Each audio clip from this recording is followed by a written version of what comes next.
Dean Legge, Matt DeBary here. We're just gonna look. It's been the 4th of July is just closed, and to me that means it's the start of the season. So Matt, what I kind of want to do here on this edition of Riding Home is recap briefly what's happened over the last 6 months. Georgia finished the season losing to Texas in the Sugar Bowl, a disappointing end to a season that was an 11-1 regular season that ended with 2 straight losses. I've watched the Alabama-Georgia game probably, 5 times, something like that. And obviously I think Georgia's right there, just needs to close the deal on the Tide. In that time, though, Georgia has completed its recruiting class for the 2019 class, which includes some very serious heavy hitters. They've lost a very good player in J.J. Holloman, who was thrown off the team for a battery charge against a woman. The 2020 class is starting to come together. And then obviously in the spring you had quite a bit of football with the Dogs culminating with a G-Day that was relatively successful, I guess you could say. But in the last 6 months, what's your sort of biggest takeaway? Was it the signing class again?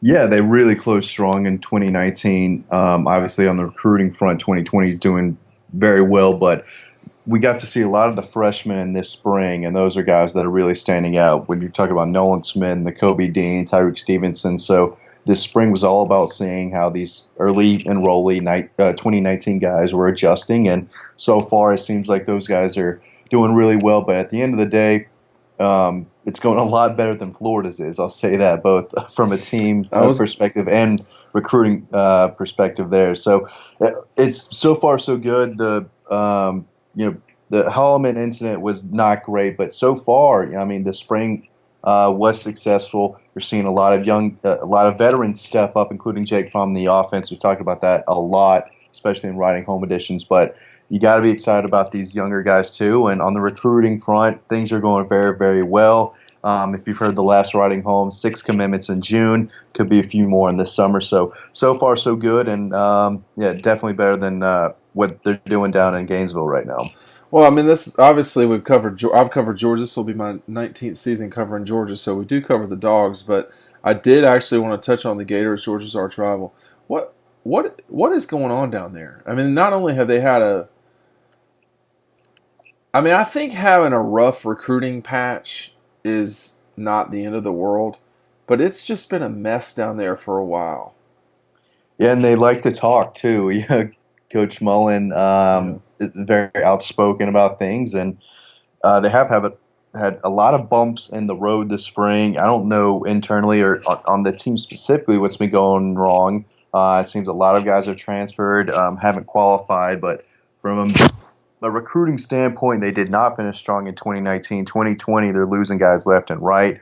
Doesn't feel like they have a lot of positive momentum, either on the team or in recruiting right now. So if you're a Georgia fan, you've got to like that. And lots of good things so far.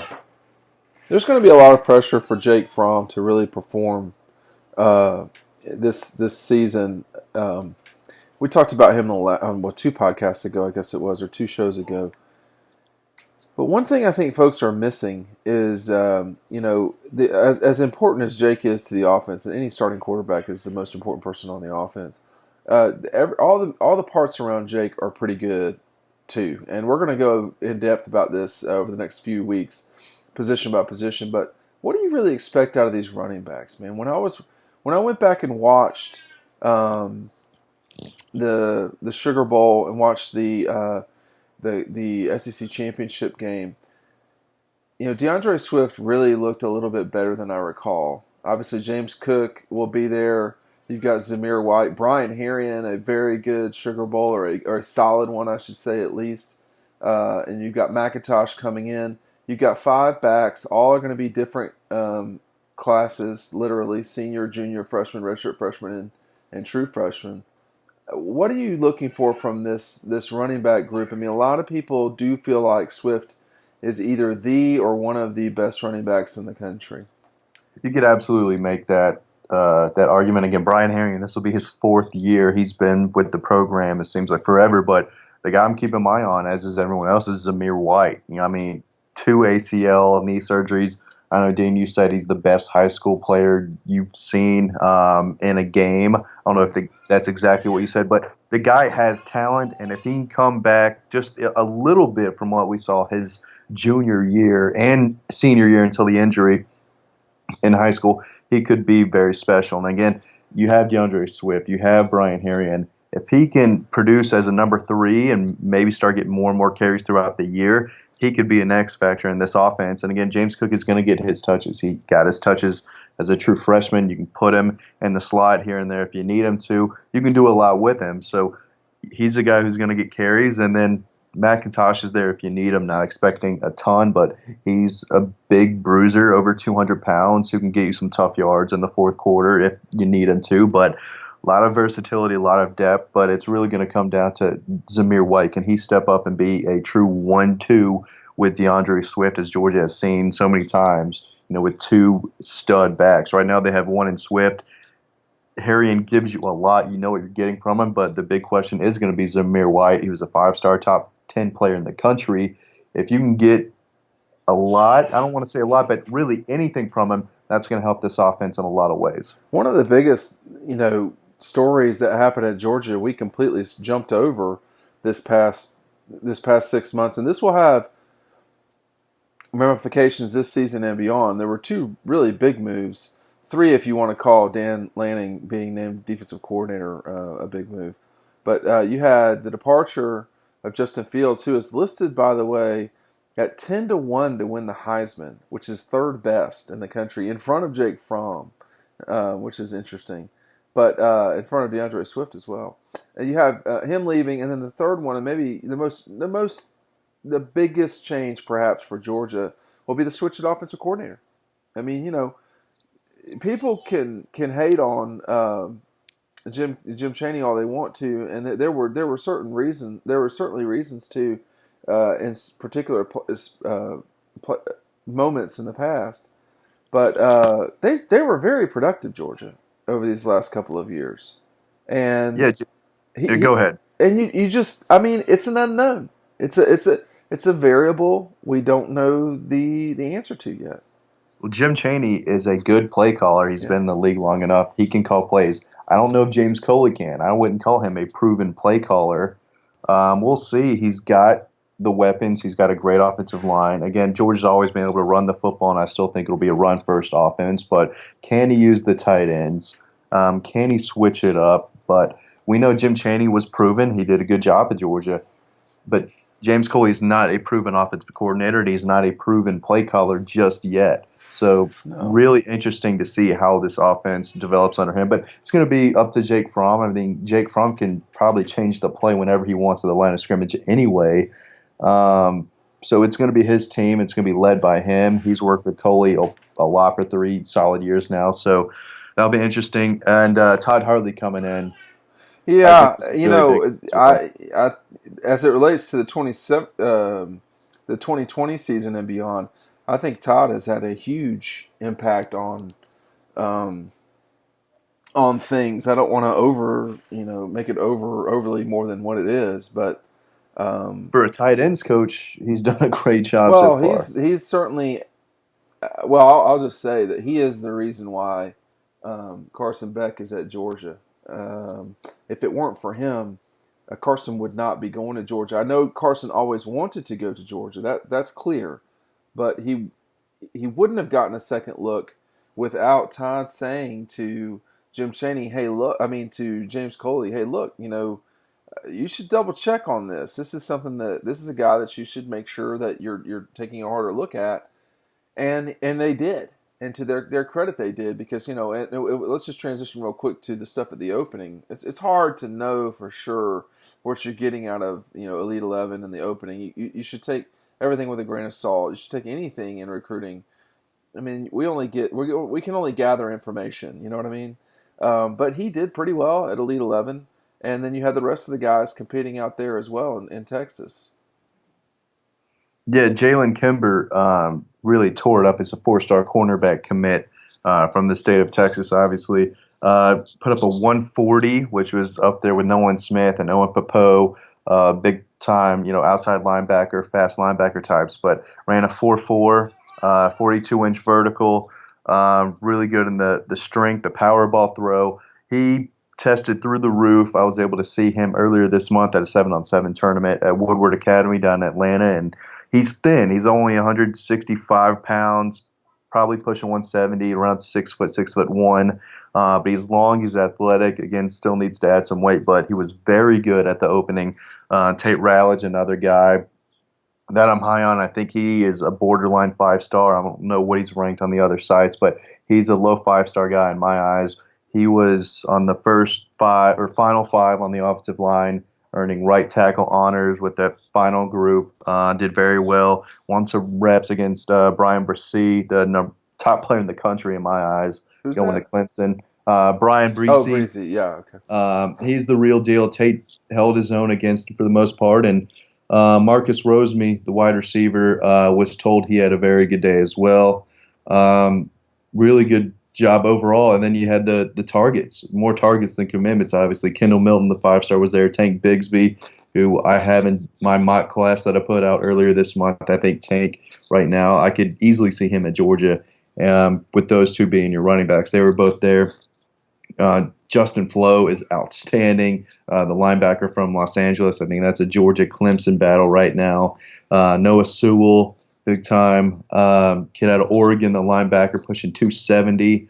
I think if he decides to not go play at Oregon, Georgia's in a good spot. The Ducks are probably the team out in front right now, but Georgia's going all out for him, so you can't, knock the Bulldogs out just yet. And I'm missing a couple guys. Nazir Stackhouse was there. Not sure how well he did, or Jamil Burrows. They didn't exactly stand out among the rest, but they had their share and won some reps as well. So overall, lots of Georgia commits, Georgia targets. Big week over at the opening. We're going to talk about the positions and so forth in the near future. This next 6 months,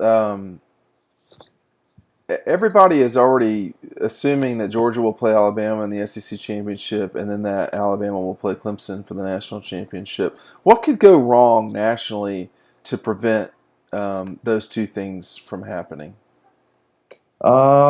I think Ohio State always has the chance to maybe run the table with their schedule. It's not super great, and I think Justin Fields is going to be in a position to, if he stays healthy, which obviously he has shown he could. But he's going to put up a lot of numbers. He's going to throw a lot of interceptions. I don't know how well he's going to adapt to the system, but he's going to make mistakes. But he's going to throw some touchdowns and be in a position to score a lot of points. So if Ohio State runs the table, I just don't see Clemson losing a game. I think Alabama is the best team in the West.